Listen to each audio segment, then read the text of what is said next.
Okay, so this video is essentially going to be a beginner's tutorial to using blueprint scripting, and the example we're going to run through in this video is setting this very wide slider bar we now have up to use a dynamic material which will change depending on the slider's value and shade the two halves of the shader, the filled and unfilled shade, in the colours or effects that we want.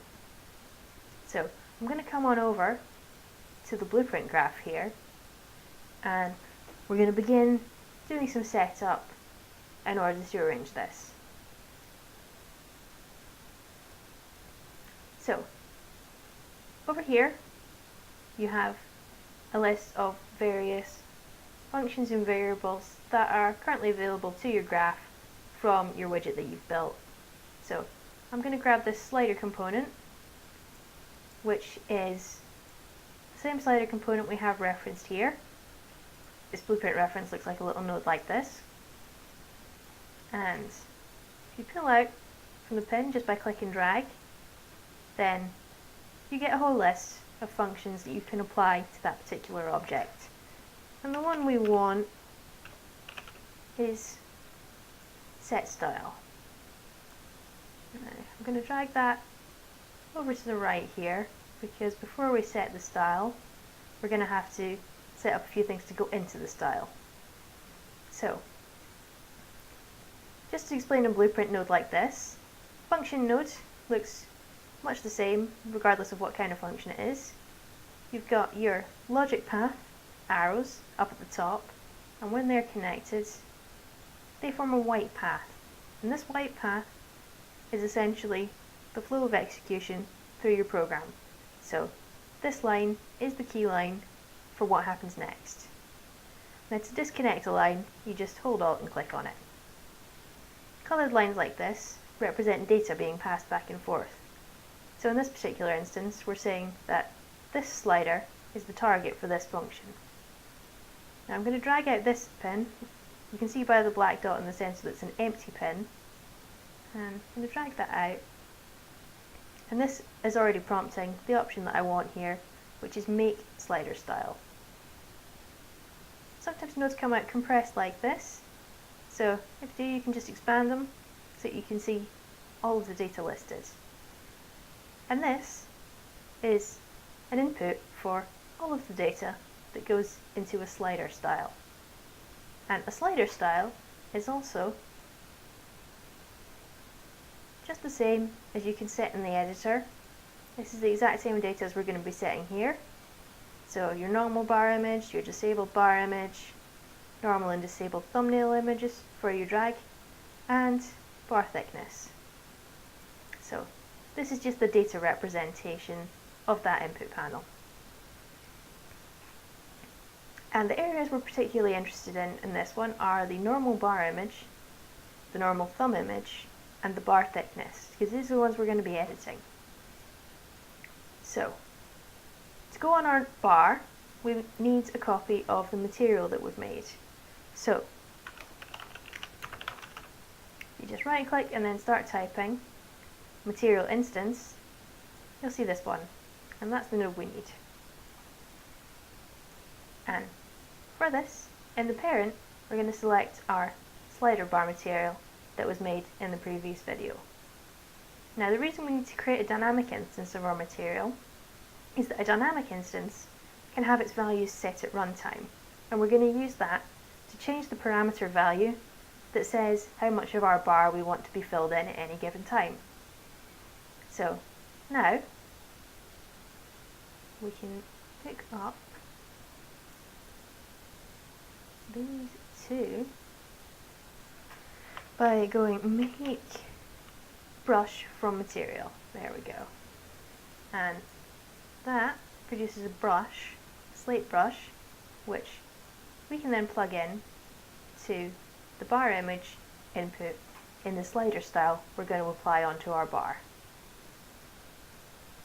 Now, the next one we want to do is pull out from this, and we're going to make a blank slate brush this time, because all we really want to do with this is set the image size to 0. This is going to be an output only slider bar, so we don't need the drag handle.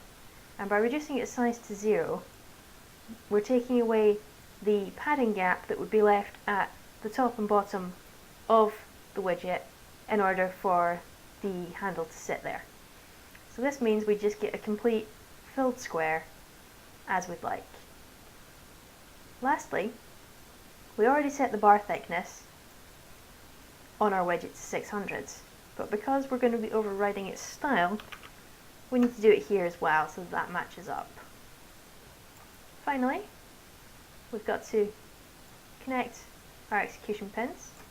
I'm just going to move them up so that you can see clearly the white line of direction flowing from the start to the end of our little setup function here. And if I compile and save these, we'll see that our widget now has the slider bar material applied to it. So it's ignoring this value here in appearance, and we've done an override to use our material instead. Now, if I throw this on our test widget just now,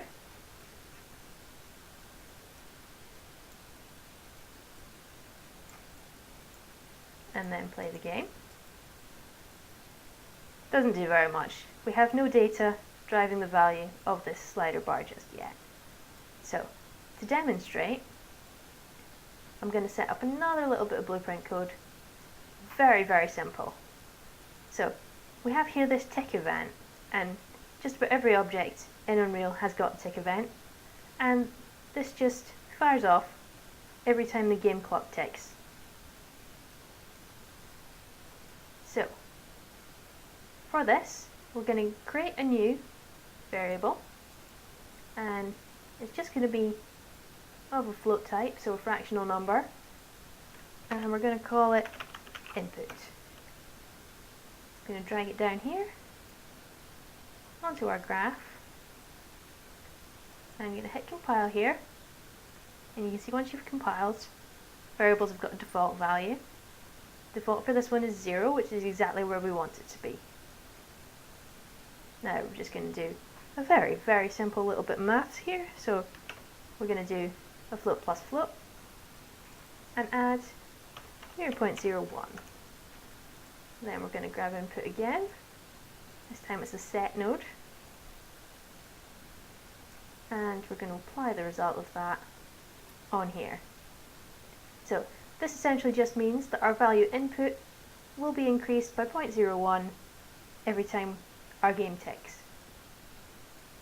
And to go with that, we're going to grab a reference to our material instance we've made up here, and we're going to use the function setScalarParameterValue. Now, if we go back to our material, the value name that we want to change is called shade%.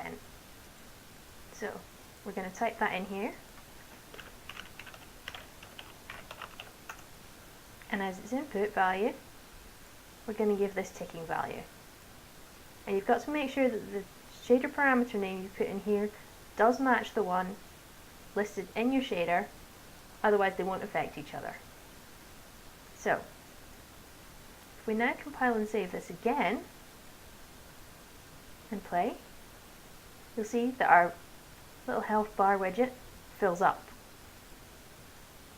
So, that covers building a slider bar with our custom material and animating it according to a value. Obviously, in real terms, you'd use a far more complex value than this, such as the health of a character or the fuel of your vehicle, to drive this value. But for now, this demonstrates, with just a simple tick up over time, the use of an output like this. I'm going to stop this one here, and in the next video, we're going to look at applying a mask to this widget so that instead of a square bar, we're going to use a round one.